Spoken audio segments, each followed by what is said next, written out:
21st Platoon. Hard drop. Secure our landing zone. Understood. Over the target in 5. Hang on to your helmet.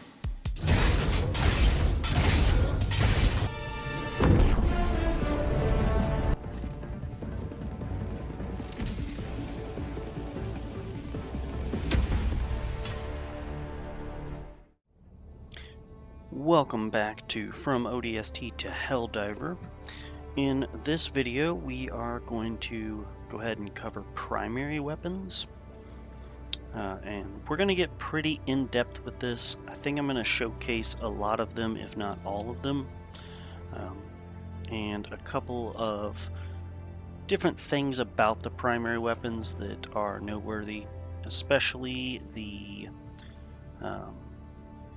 mechanics of certain weapons, as well as the different traits that some of these primary weapons have. Alright, let's go ahead and dive on into it. Alright, so the first thing we really should talk about is the armory. And if you look here on the ship, you would normally spawn in over there. You've got the map over here, and right here is the armory. So in the armory, and we've already seen this in a prior video or two of mine, you have, of course, primary, secondary throwables, as well as your weapon and armor and capes. But we're focused on primaries today. And once you get in here, you can see a list of all of the primary weapons that you have unlocked. Now, as we scroll down, you can see I have several, if not all, primary weapons unlocked. I may be missing one or two that were like special promotions or only available at a certain time, but in general, I have every primary weapon unlocked, especially the ones you guys are going to have access to, barring any updates in the future. You guys are probably going to start the game only with access to the AR-23 Liberator. This is the standard issue assault rifle, and it's not a bad weapon. It's fairly decent, actually. It has a huge ammo capacity and does a decent amount of damage. And I guess the ammo capacity is variable. But in the armory here, we can make modifications to weapons as we level them up. And weapons will get leveled up if you have them equipped when you complete a standard mission. So all of the experience that you as a player get for completing a mission, the weapon will also get. And as you can see here, I have this Liberator Carbine that is still at level 1. We'll go ahead and open up customization by hitting the left click button. And you can see here there are several different options to adjust this weapon. We can change the optics, and you can also see on the bottom right we have all the different stats of the weapon, and also an example of recoil for the weapon as well. And you can see how different attachments and options that you pick can adjust the recoil of your weapon. Additionally, changes all the different stats. Now, I wouldn't worry about this too much, but something very nice is you can change the skins of your weapons here with the right bumper, switching back and forth between attachments and patterns, and you can also see these unlock as you level up as well. Now, these are going to max out at level 25, so keep that all in mind. When you exit out of messing with a weapon, it's going to ask you to save your changes or discard them. I went ahead and saved mine. You can see Liberator Carbine is looking a little bit different and no longer has that weapon attachment in the front. Now, in my personal recommendation, I would say adjust all these different things about your weapon and play around with them to try to figure out what you like the most, especially when it comes to optics. I personally do really like this tube red dot, but it may not be the best for this particular weapon. And you really only know that if you adjust it and use it in a match and then decide if it's good or not. So just keep all that in mind. Additionally, when you're unlocking all of these different weapon changes, you will need to purchase all of these different items once you unlock them with the yellow rec currency at the top of the screen. That is just the standard way to upgrade these weapons. Now, you might notice that I have several weapons still at level 1, despite me being at a decently high level, and this is probably not as accurate as you all may think. The weapon upgrades are a new feature that was recently added in an update, and I say recent, but it maybe happened 6 months ago, long after I had started playing this game. And I did unlock a bunch of weapons before that and just wasn't using them, and I've recently started going back trying to complete the assault rifles to get them all to level 25 to get them customized to the best effect. And I think the level discrepancy here, where I have a bunch of level 1, is that in general I tend to stick to only a couple of different items, especially when fighting particular enemies. Whenever I'm going against the bots, I typically always use the Eruptor, and since it can't go past level 25, here it sits. I've been trying to use different weapons as well, but for the most part, if you only use one type of weapon, don't worry about it. It will level up to 25 eventually, and I do think as you guys are coming into the game kind of new, you're going to be stuck using the Liberator for quite a while before you eventually upgrade to a new weapon. So I think you're most likely going to get this decently high level before you switch, and I think that's going to be a consistent pattern as you unlock new weapons. Okay, so we've talked about that.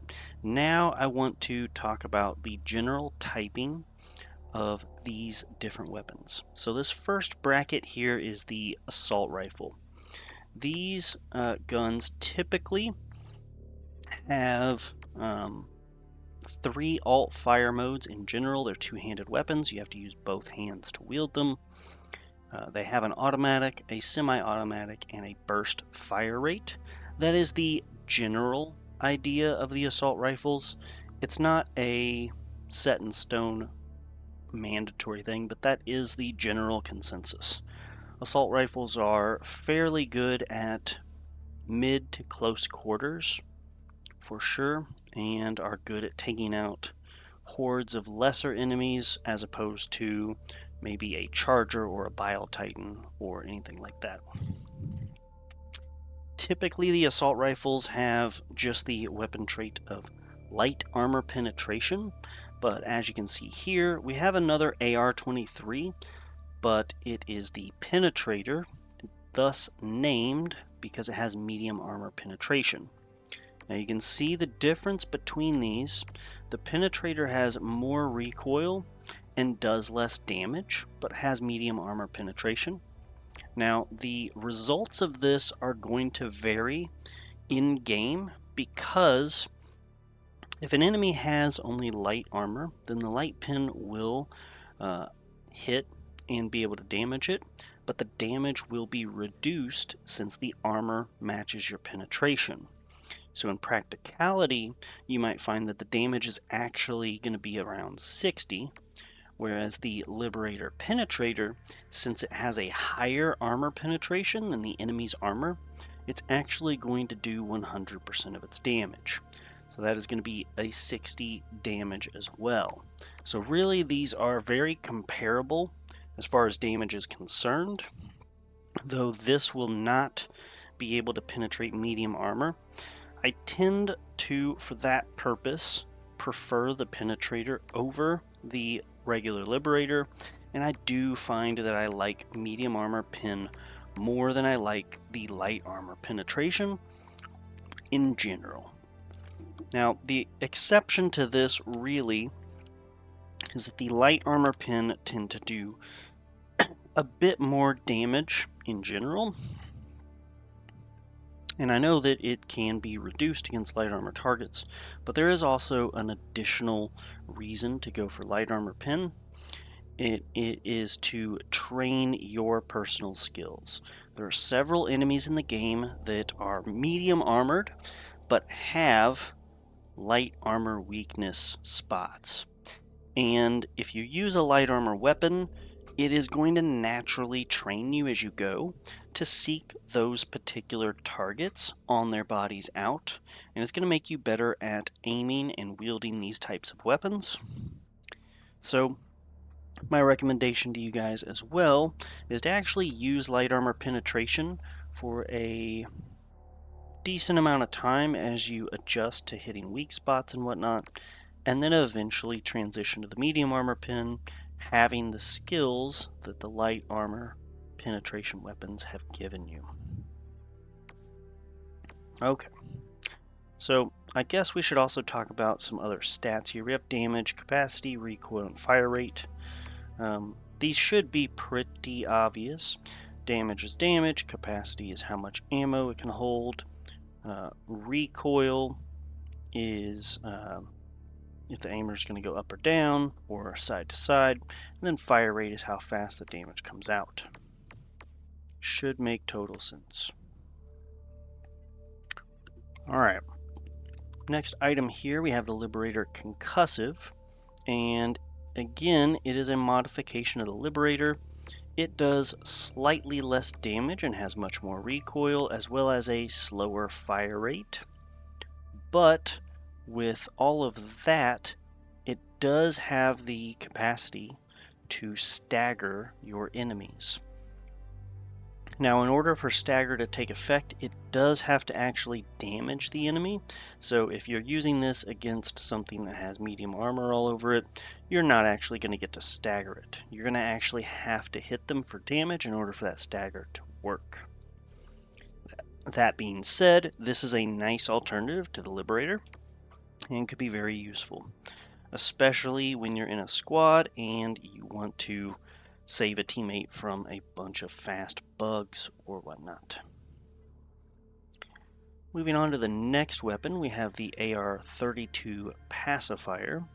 It has medium armor penetration and also includes stun. So it is kind of a counterpart to the Liberator Concussive, using stun rather than stagger. And we should talk about the difference here between stun and stagger. So stagger is basically going to knock something back a little bit, give them some pause, I suppose, on movement, whereas stun is a more of a charged up situation. So an enemy can become completely immobilized and stunned after a certain amount of stun damage is done to them.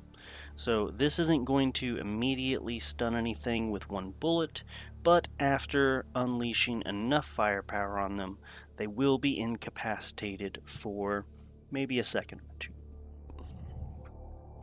In general, people playing this game tend to prefer stagger over stun, as it's kind of an instant feedback loop rather than an investment of time with the stun. Another kind of gotcha here about the stun is that they will get stunned shortly before this gun will actually kill them. So there's also that to think about. You will likely get a stun very briefly and then end up killing them before the stun gets completely done even. Not to say that the AR-32 Pacifier is bad in any way, but just note that if you're hitting them and they're not stunned, it's because you have to hit them more. And if you kill them before they get stunned, that is kind of something that people have noticed as well. It's still not a bad weapon. It has medium armor pen, which is really good. It does slightly less damage than the Liberator Penetrator, but that is okay. Alright, next weapon we have up here is the Liberator Carbine.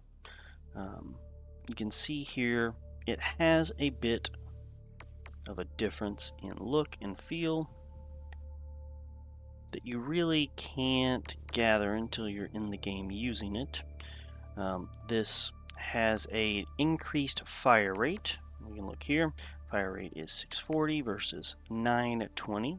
It has a higher recoil and it has a smaller capacity. So this is going to shoot out bullets much faster than the Liberator itself at a much higher fire rate, but has less bullets to work with. It is pretty effective and pretty fun. That is really the main difference here between these. Next up we have the AR-61 Tenderizer, and this, for fans of Halo, is the closest looking battle rifle that we have in game. It is phenomenal. It has a very decent damage of 105. It does only have light armor pen, which is my only flaw with this weapon, I think. It has a massive fire rate of 600, pretty decent. It has a capacity of 35 and has a recoil of 5, so it has very little recoil, lots of damage, a decent fire rate. It does have all 3 fire modes, so it can act also as that assault rifle from Halo, depending on the fire mode, or the DMR even with the semi-auto fire rate. This is a very good weapon overall, and I much prefer it over the base Liberator. Now it is kind of a tie here between these two. They're both very good, but with different uses.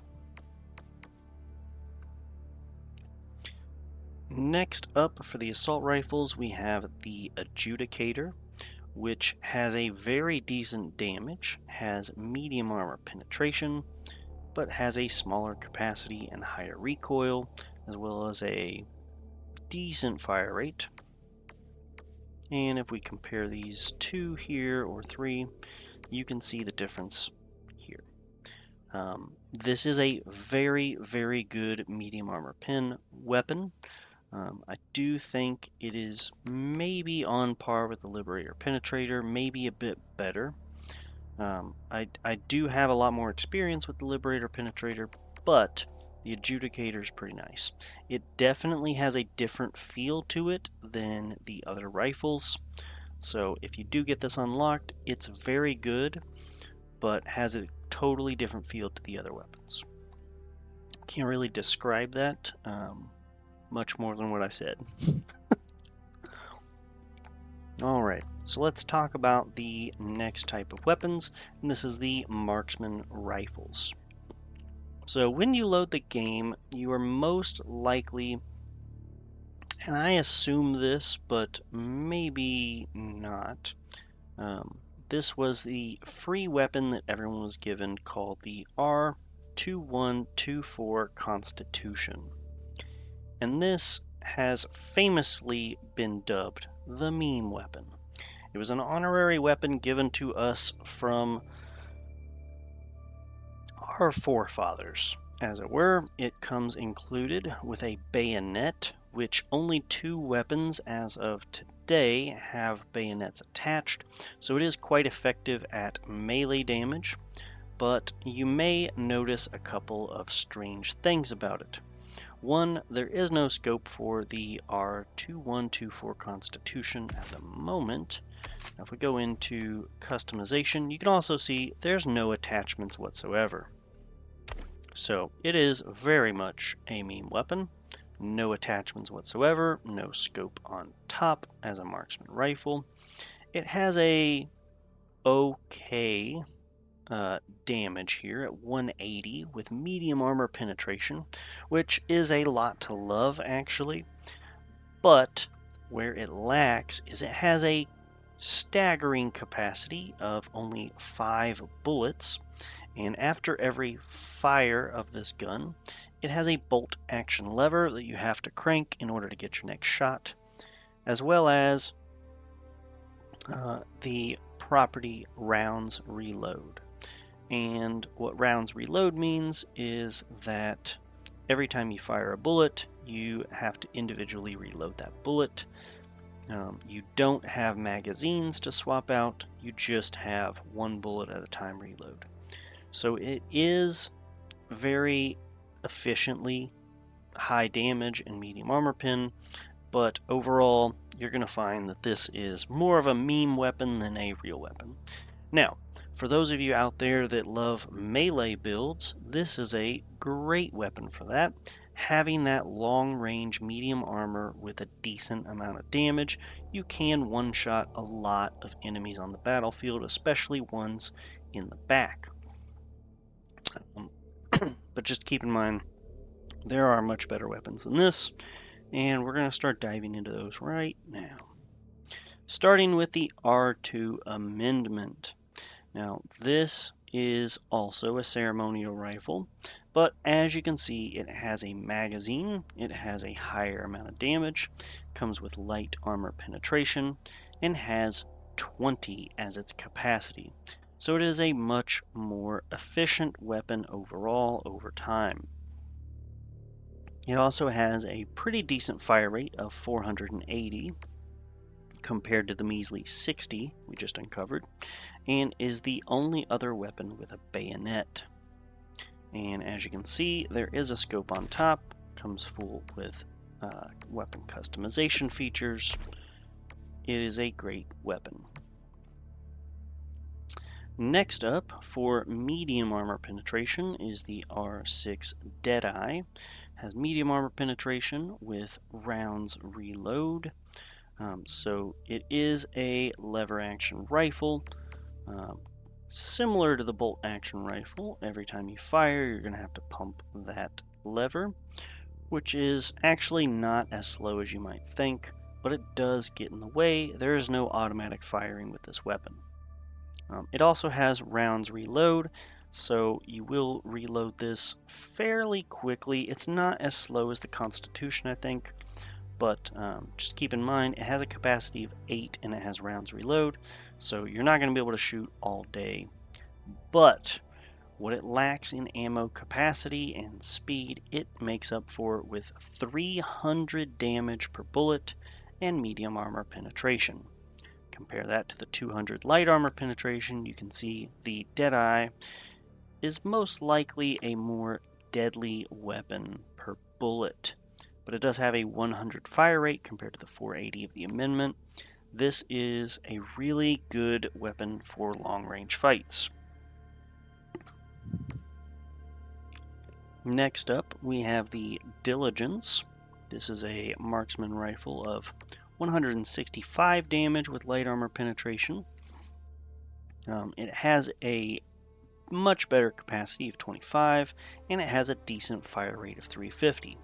This is almost a assault rifle take on the marksman rifle with a decent fire rate, a high amount of damage per bullet, and light armor pen. It's a beefier assault rifle, essentially with a better range. And only the semi-fire option. Next up, we have the Diligence Counter Sniper, which benefits quite a bit from an increased damage as well as medium armor penetration. The capacity is less than the Diligence to make up for the medium armor penetration, so capacity 25. The Counter Sniper has a capacity of 15.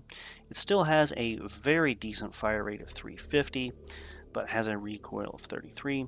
That is fantastic, though. This Diligence Counter Sniper is my favorite marksman rifle by far.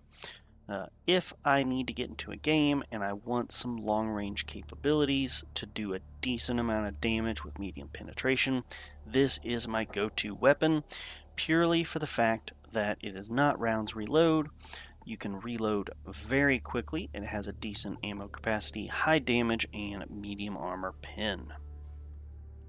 If you can unlock this, I highly recommend it. This is possibly the closest any weapon in the game is going to get to that DMR feel from back in the days of Reach. Next up for primary weapons, we have the submachine gun set. First up here is the M98 Knight. This is likely not the first gun you're going to unlock. I think the first one you will unlock is the SMG 37 Defender. So I guess we'll talk about that first. It is light armor penetration at 80 damage with a massive fire rate of 520, a capacity of 45, recoil of 6, and it has the weapon trait of one-handed. Now the huge benefits of one-handed are not immediately apparent, but in this game there are a couple of backpack items that take up your extra hand slot. One of them is the ballistic shield, so you can walk into a fight with a massive shield in front of you while you're able to shoot with this SMG. And that is kind of the overall traits of the SMG. In general, they're all one-handed, light armor, very fast at shooting, but have less ammo capacity than the standard assault rifles.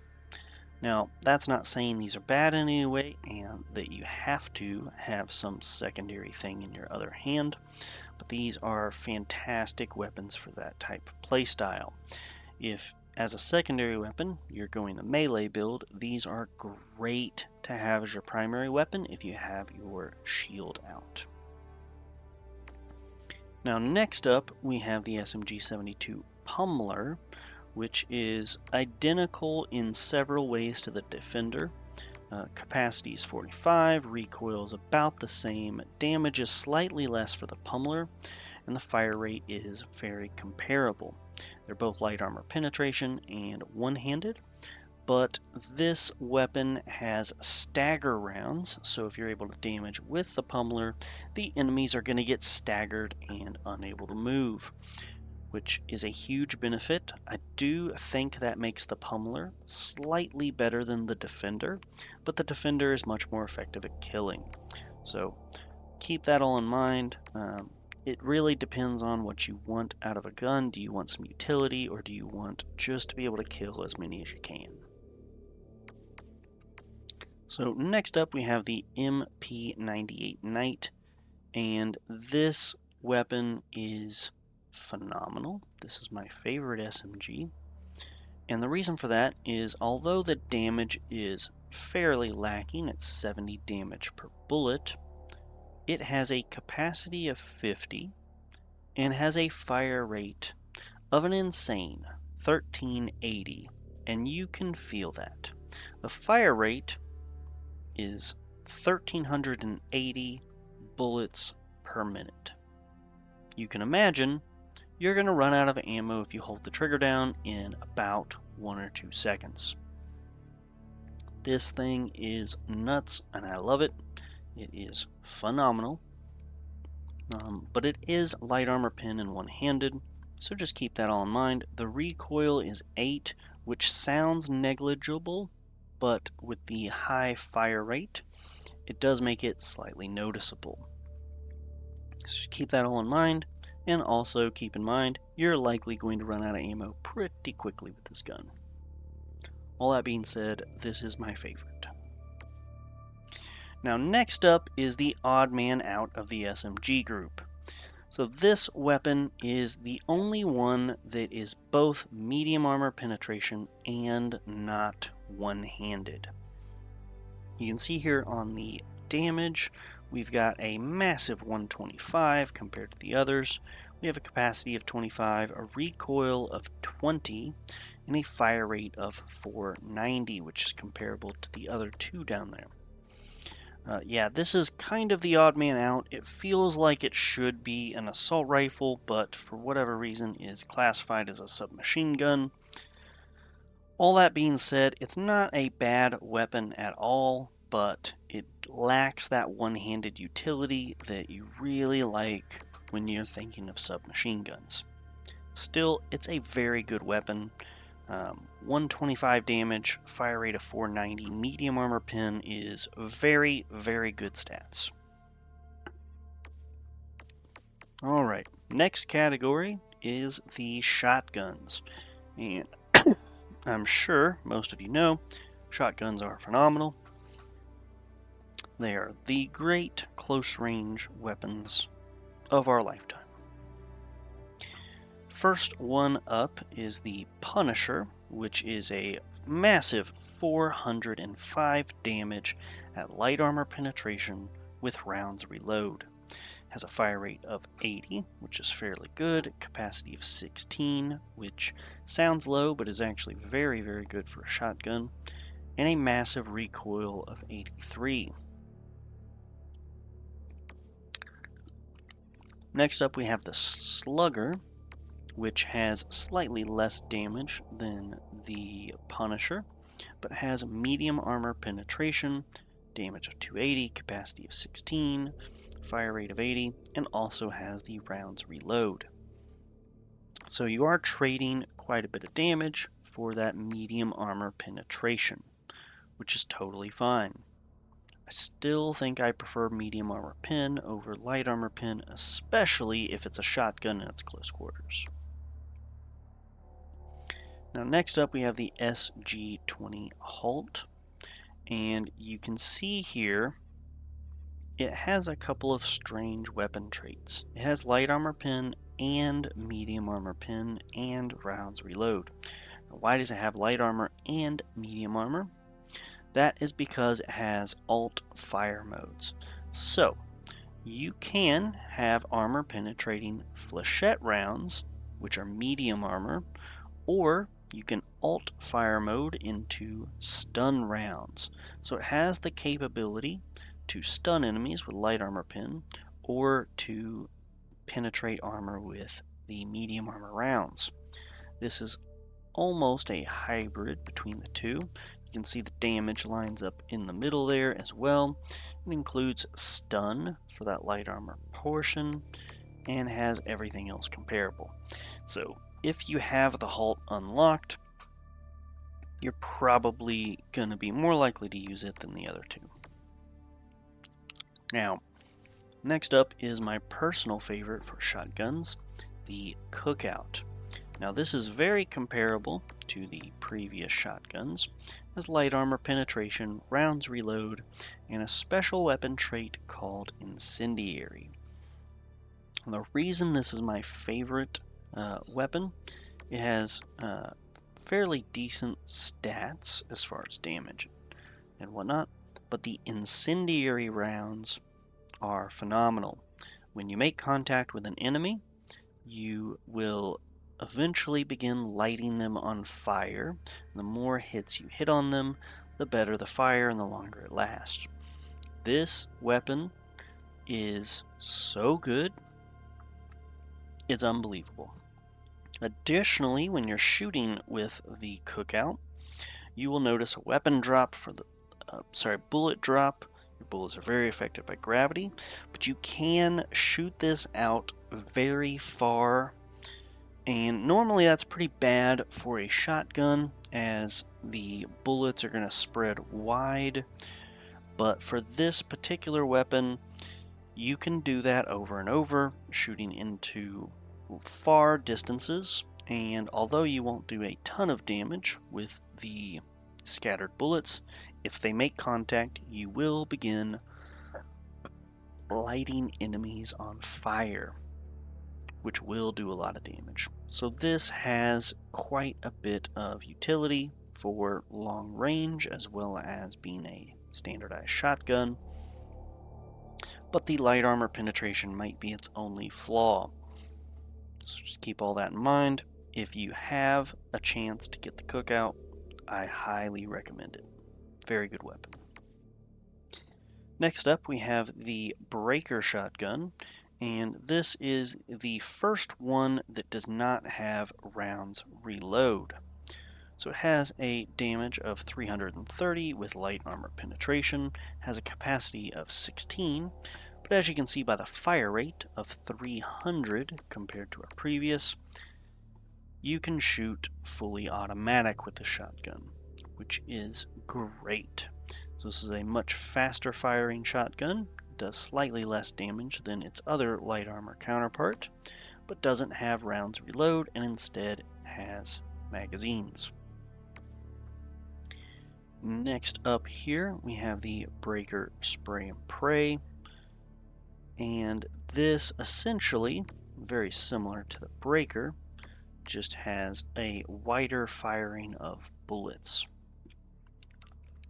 Not bad. You can see it has a higher capacity, it has a slightly higher fire rate, slightly less recoil, and slightly less damage. So, it's very good, it's very fast. I think I still prefer the Breaker over the Breaker Spray and Pray, but it's not a bad weapon at all. Next up, we have the Breaker Incendiary. And if we compare this to the standard Breaker, it has a higher capacity, it has slightly less damage, but the rounds are incendiary. It also has less recoil.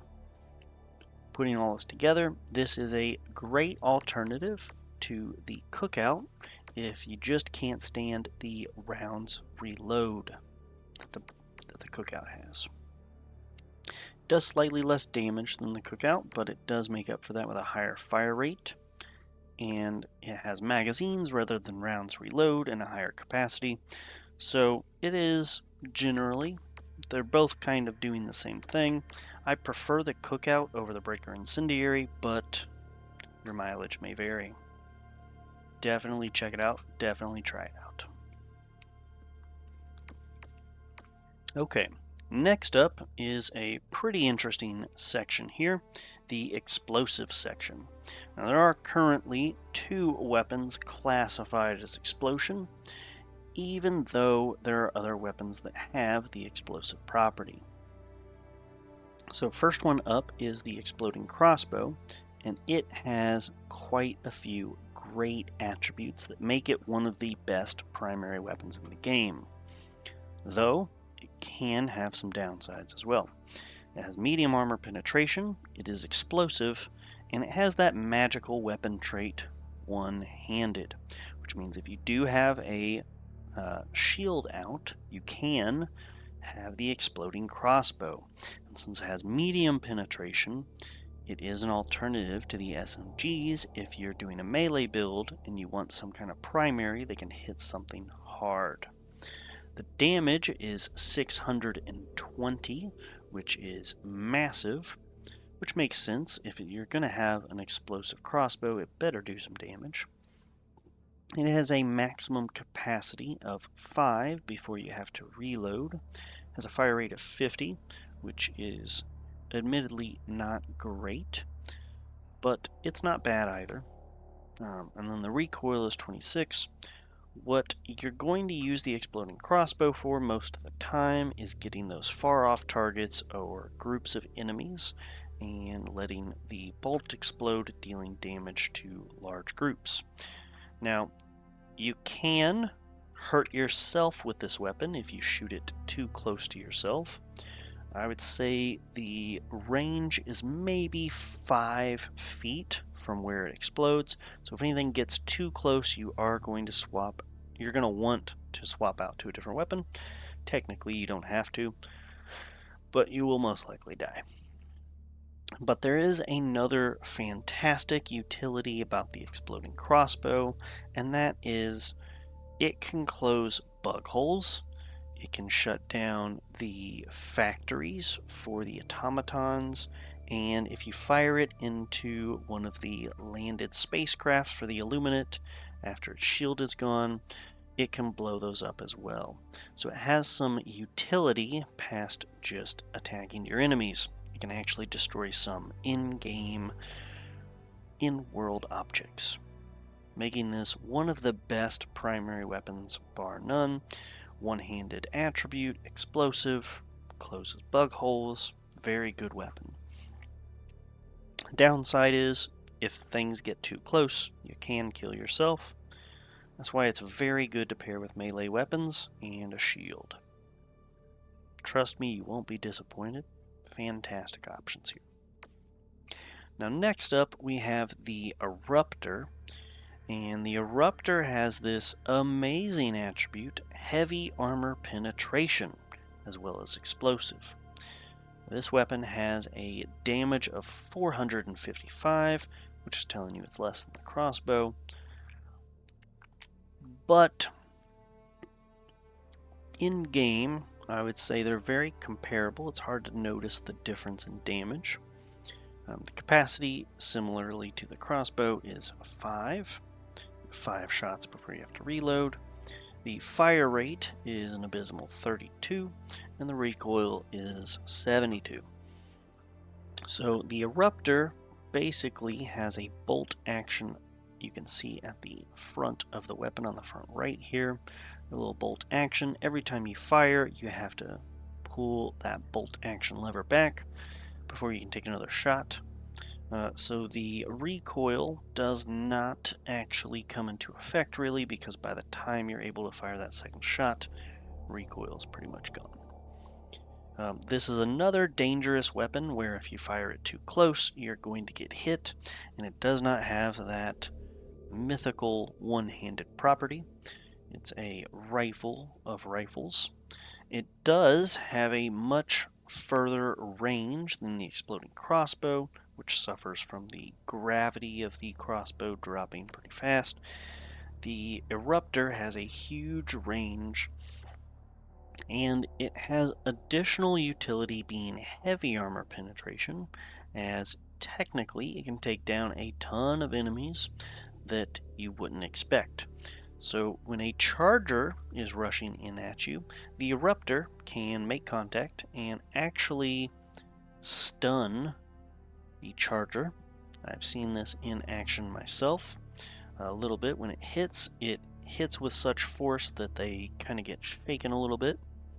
I wouldn't bank on that as the default behavior of what happens when this hits a charger, but it absolutely can stun them. Additionally, if a charger runs past you, you can shoot them in the butt just once and completely blow it up, making the charger eventually bleed out. Makes this very, very good at that. Additionally, the Eruptor is very good at closing bug holes. It's good at closing factories in the Illuminate ships. It's actually very good at taking down the shields of the Illuminate ships as well. And it's also fairly decent at taking out objectives at great distance, like the Shrieker Nest or the giant spore things that pop up in some of the Terminid missions. Now, what you will know about this is when it fires, it is going to cause an explosion, but there's actually a shrapnel effect that comes with it as well. So once you fire and hit a certain spot, you're going to see several bullets bust out, shrapnel flying in all directions. Each of these bullets is capable of killing enemies as well, and they travel maybe 5 to 10 feet. It's a little bit more than the explosive radius of the explosive crossbow. It's fairly good at taking out hordes of enemies for that reason alone. It's pretty good. Sometimes when you fire this at a heavily armored enemy, it will give you the indicator that you didn't penetrate their armor, but that's not from the initial impact of the Eruptor. That is actually from the shrapnel after the explosion. So if you see any weird signs about how you can't penetrate armor, just keep in mind it's probably referring to the shrapnel and not the actual impact. Okay, so that is the weapons classified as explosive. Now we're going to get into the energy-based. And one thing you're going to notice about the very first energy-based weapon that we have here, the Punisher Plasma, is it has the weapon trait explosive. Yeah, so this is a take on the Punisher shotgun that we have already talked about. It's very similar as a counterpart to the Cookout, but instead of lighting enemies on fire, it has small explosions. Now, you may have mixed feelings about this one, and I certainly do myself. It has an okay damage of 250, it has medium armor penetration and explosive rounds. It has a okay fire rate of 80, nothing really cool to look at, bleh. Has an okay recoil, capacity of only 10 bullets,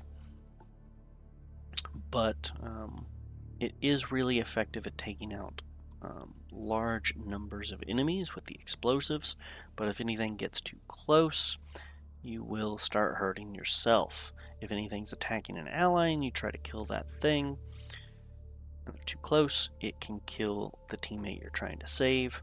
So there are a couple of risks, as with all explosive weapons, but what makes this particularly interesting to me, is the word I would use for it, is that it is a shotgun. So the idea of the shotgun is mid to close range, but then it's explosive. So I end up killing myself quite a bit if I use the Punisher Plasma. Just keep that in mind if you guys have it. You may absolutely love this weapon. I don't want to rag on it or anything. It would be best if you get the weapon yourself and try it out. But for me, this ends up killing me a little bit too much. Next up, we have the Arc 12 Blitzer. And you may notice a few very interesting traits about this. This is our first electric weapon. It has medium armor penetration, the damage is 250, and the capacity is infinite. You heard me correctly. This is an infinite ammo primary weapon. You can fire this over and over and over again, and you will never have to reload. Now, the downside of all this is that the fire rate is at 45. Compare that to 80 for the Punisher Plasma, and you will maybe start to see this thing has a pretty poor fire rate. It's not the worst, but essentially this kind of acts like a electric shotgun. It shoots in a cone in front of you if you are not scoped in or firing from the iron sights. If you do tend to aim in, I've noticed that this weapon tends to have a more refined cone and a slightly longer range. Now that could just be my opinion on the matter. It may not be real, but I have noticed this in-game myself. I don't think I found anything online to confirm this, but there are a couple things to note about this. As with all electric weapons, it is very, very sporadic as far as what it will hit, when it will hit, if it will hit. Electric is not, it's definitely not bullets. The electric is going to go wherever it wants to. And I have noticed, and this is especially noticeable if you are fighting enemies where there's a bunch of heavy bushes, that the electric weapons tend to see the electric bushes as a valid target, will hit them, and then fire in between all the different things, and not end up actually hitting the enemy that's in the bushes. So just keep that in mind. They are a bit inconsistent, and the Blitzer also suffers from having a very, very short range. So you're definitely not going to hit something 30 feet away from you with this thing, but what it lacks there in range, it makes up for with having a very decent damage, medium armor penetration, and one of the best things that I haven't mentioned yet, when you hit something with electric, it does end up usually getting stunned immediately. The Arc Blitzer is phenomenal about stunning enemies, especially hordes of enemies, because you can fire at one enemy, it gets stunned, fire at another, and then come back to that first enemy before they get unstunned and shoot them again. This is great at hitting hordes of enemies because it has that cone effect, so it can hit up to 3 or 4 different targets at once when you fire it, depending on the situation you're in. It's not a guarantee that it's going to hit all 4 enemies you're looking at, but it certainly can. Electric is very finicky. But this is maybe my favorite primary weapon in the entire game against Terminids specifically. It's also fairly good at fighting off the Illuminates with the zombie hordes, but it is abysmal when trying to take out flying overseers, and especially the little sentinel flying things. It has no capabilities whatsoever of fighting anything in the air. So just keep that all in mind. But man, the Blitzer is one of the best weapons in the game, bar none. Infinite ammo, stun capabilities, decent damage, medium armor penetration. There's a lot to love about this thing. Next up, we have our first laser weapon, the Scythe. Now this is light armor penetration. It has a beam, and it has the heat property. It has 350 damage per second on the beam, which is quite a bit. It's a decent amount. It has a fire rate of a fire limit, so it has 8 total rounds. This is important because it has the property of heat. If you fire this for too long, the heat sink will begin to build up, and eventually it will overheat itself and you'll have to reload it. Now, if you do not fire it and allow the heatsink to cool down, technically this has infinite ammo. Keep that in mind. This is technically an infinite ammo, but you do have to pause between firing in order for that to work. It is 350 damage a second, but it is also only light armor penetration. That still makes this a fairly good weapon, and it is a laser beam which can light enemies on fire. Keep that in mind as well. And it also has 0 recoil because it's lasers, so you can continue to fire a beam straight in on enemies with no issue.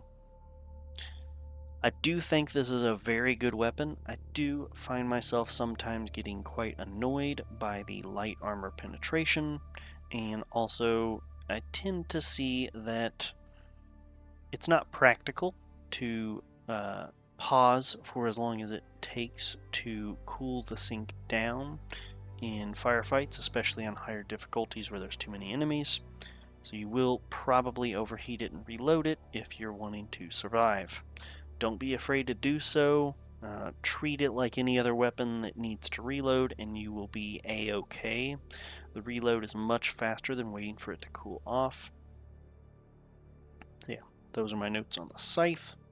Moving on, we have the next laser rifle, which is the Sickle. It is also light armor penetration, also has the heat sink where it can overheat before you need to reload it. It has damage of 55, it has a fire limit of 7, so it has 7 rounds. It has a recoil of 2, so this is a laser weapon that has recoil. The reason it has recoil is that it is not a beam type weapon. It's actually firing laser projectiles similar to an assault rifle. And it has a fire rate of 750, which, if anybody's been paying attention, is obscene compared to things like this. That's a very good fire rate. It has a very small amount of damage per,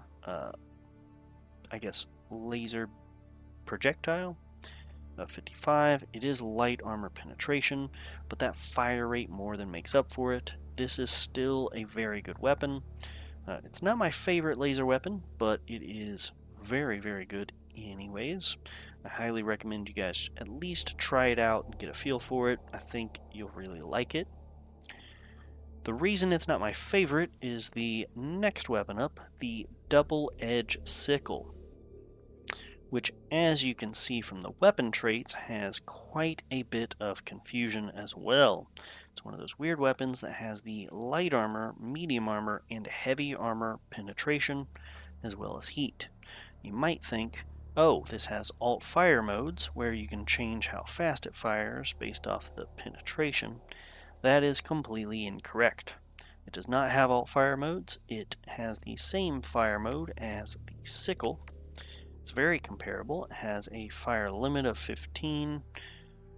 That's 15 seconds before needing to reload. Recoil is a 2, so it has some recoil, not a lot. It has a fire rate of 700, very comparable to the sickle, and damage of 55.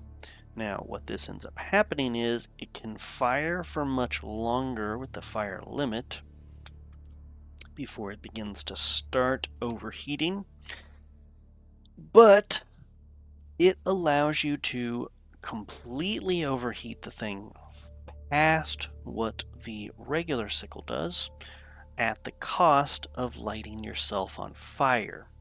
But what you benefit from an overheated laser weapon is that the armor penetration increases.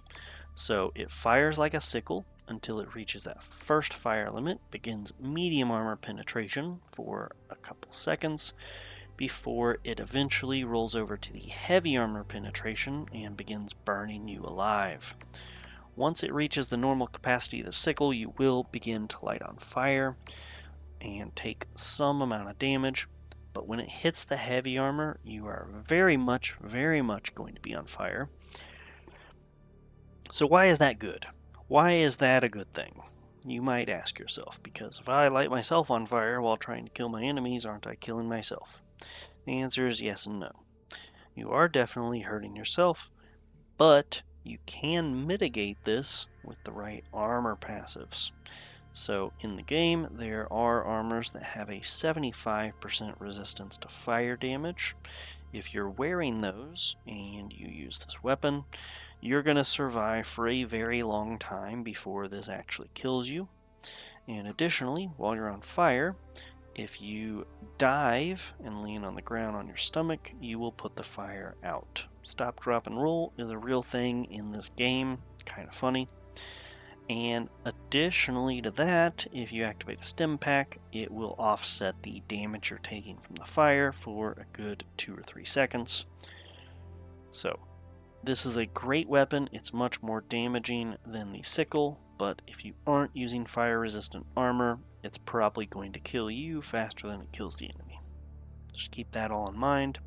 Definitely try this out, but only if you have fire-resistant armor.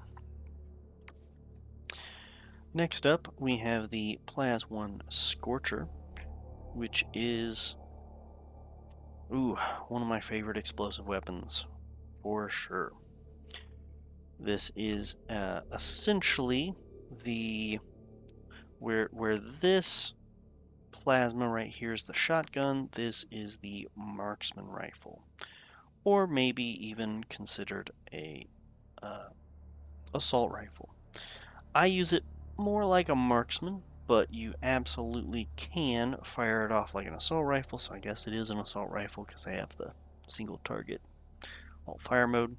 It has a damage of 200, a capacity of 20, recoil 13, fire rate of 350, which is nothing to scoff about. It has alt fire mode between automatic and semi-automatic, and it has both medium armor penetration and the explosive trait. And it has a fairly decent range, though gravity does drag the bullets down, so it doesn't have an infinite range or anything like that. But it is very, very good at medium range combat. Not so good at long range, but it still can do the job. The explosive impact of this is actually decently large. It's very comparable to the range of the explosion of the exploding crossbow, though probably a little bit less. It's extremely good at taking out large groups of enemies, and with the fire rate of 350, you will run out of your entire 20 ammo capacity extremely quick with this thing.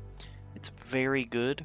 It will hurt you if you shoot an enemy close to you, but you might be able to survive it. The explosive damage is not as much as, say, the exploding crossbow. You might survive 1 or 2 before you go down. Still, it's not great for close range combat. It is very, very good at medium range to low medium range. Definitely one of the best weapons in the game. I highly recommend it. Next up, we have the true marksman version of the plasma explosion. This is the Purifier, and it has so many different attributes. It has medium armor penetration, it has a charge up mechanic, it is explosive, it has a damage of 500, though that may be slightly misleading, capacity of 15, a recoil of 13, and a massive fire rate of 1000. So this weapon comes with 2 fire modes, the automatic and the semi-automatic.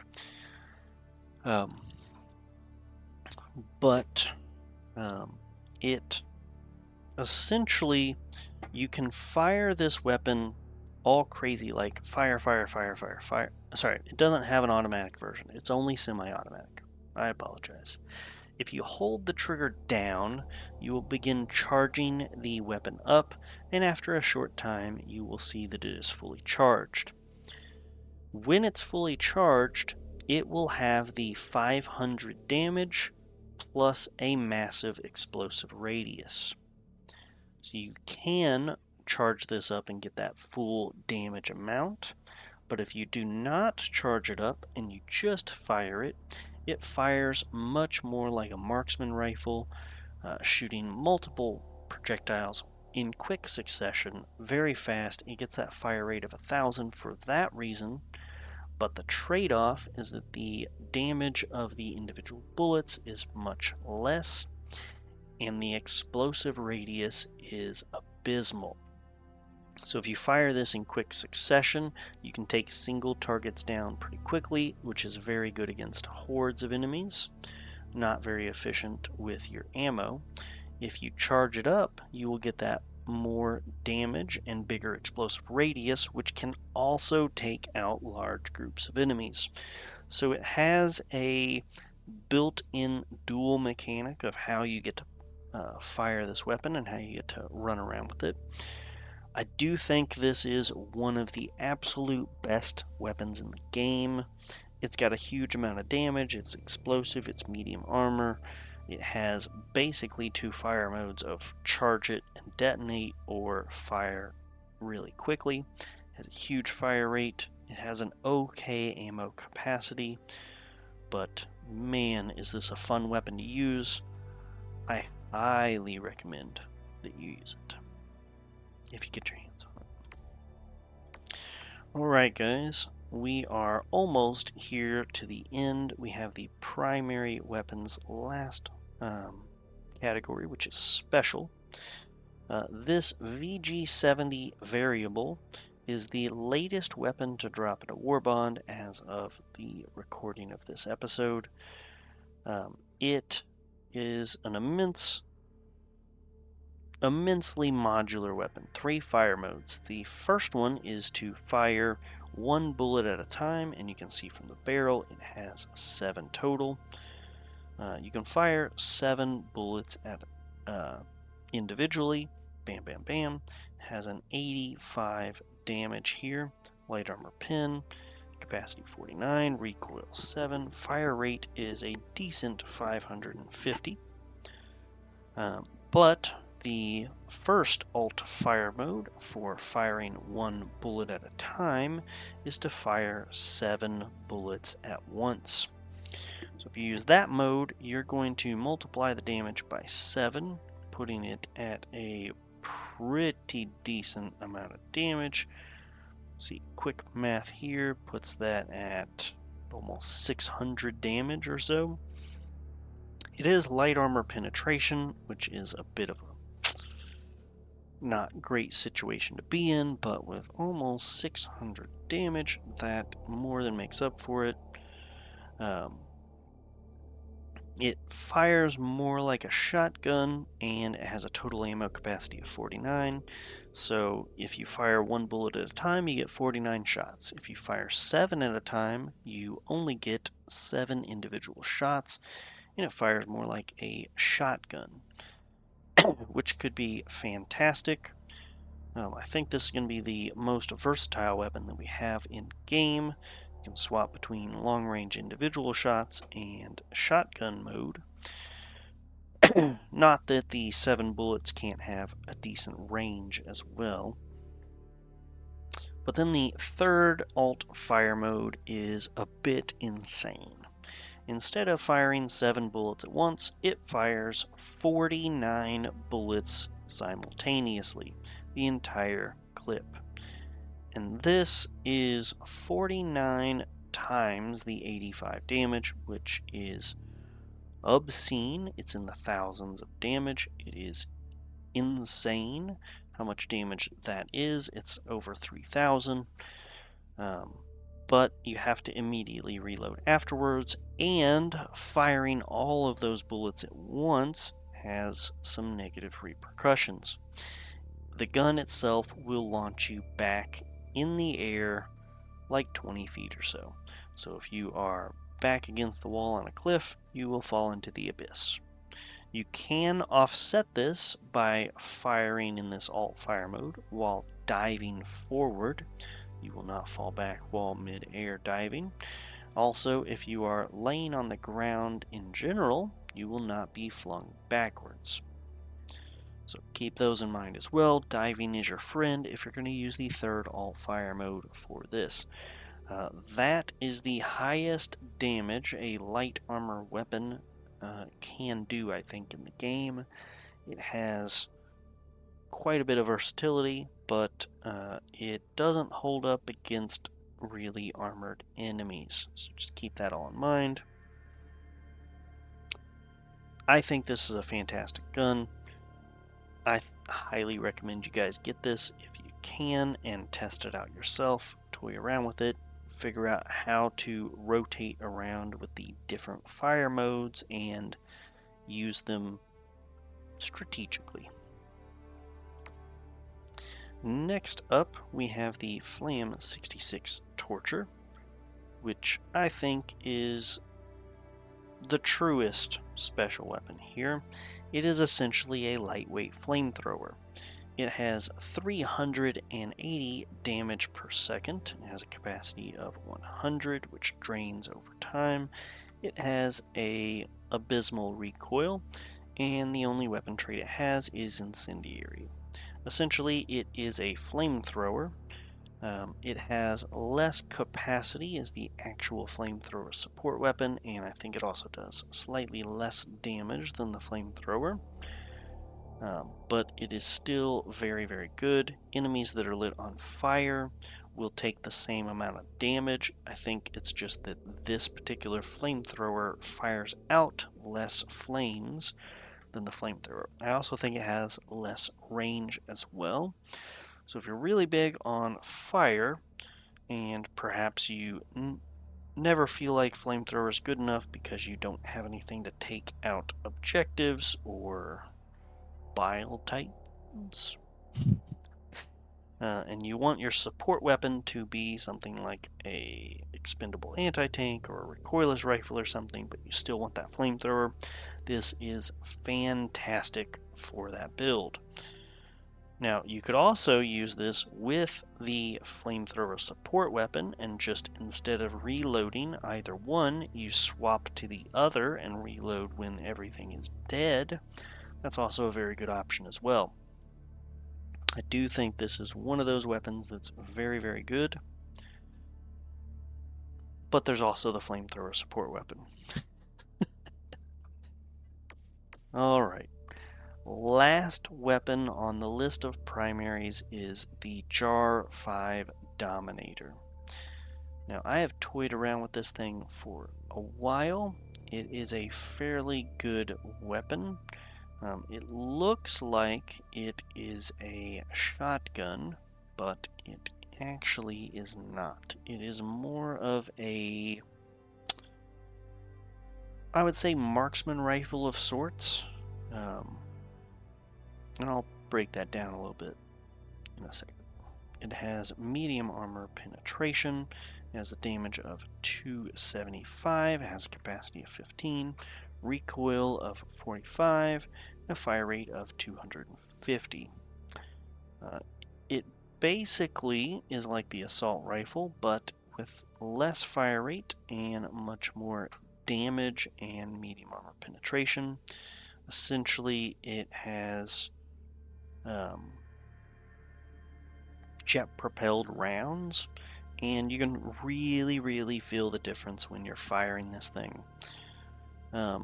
It plays very differently from a lot of the other weapons that you see. It is ballistic bullets, but they fire different. I don't know how else to describe it. It's a very powerful and deadly weapon. It's very good, but it does fire very differently from a lot of the other guns that we have. The bullets seem faster, maybe? Yeah, it's hard to say. It kind of feels like, I don't know, a whole different type of weapon all on its own, which I guess is why it's special. Alright guys, that is the rundown of all of the different weapons. I'm sorry that I am not in-game in a mission firing all these different weapons to show you guys each and every one. That is much more of a lengthy process than this already lengthy video is. I don't think that I have quite the time to go about doing that. But hopefully this was pretty insightful. You guys got to see a showcase of most, if not all, of the weapons that will be available to you. I'm sure that there's going to be much more updates in the future. This list is only going to grow. I don't think anything is going to go away. And also keep in mind, as updates come in, a lot of the stats that we've gone over here will change over time. They do a lot of balancing and reworks as time goes on with these weapons. Sometimes weapons that were previously thought of subpar get some upgrades in either damage or penetration even, or extra capacity sometimes, or less recoil, higher fire rates, things like that. So keep that all in mind. And also, I didn't go over too much the customization for each of these weapons, because those are also probably going to get updated as we move along. We shall see. Alright guys, hopefully this was a pretty insightful video, pretty helpful, and you guys have learned quite a bit. And you're a little bit more prepared as you drop into the game. I'm gonna see you guys on the next video where we're going to cover secondary weapons. I will see you guys then. Good luck, Helldivers. Hey guys, thank you so much for watching this episode of From ODST to Helldiver.